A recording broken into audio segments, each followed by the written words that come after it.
Have you ever looked in the mirror and realized you're not changing to grow?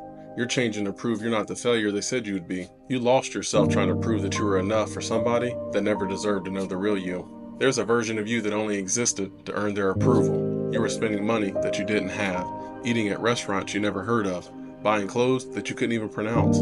All that to be seen by people who didn't really like you. The irony is, the more that you changed, the more invisible you became to them. You got softer. You stopped speaking up for yourself.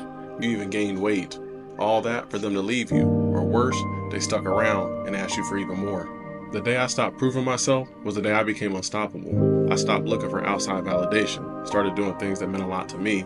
I started reading, I started buying clothes that I thought was sweet, started eating at restaurants by myself. I didn't care what people thought of me.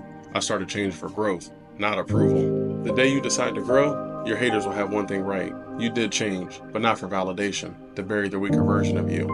Let me know in the comments your success stories and share this video with somebody that needs to hear it.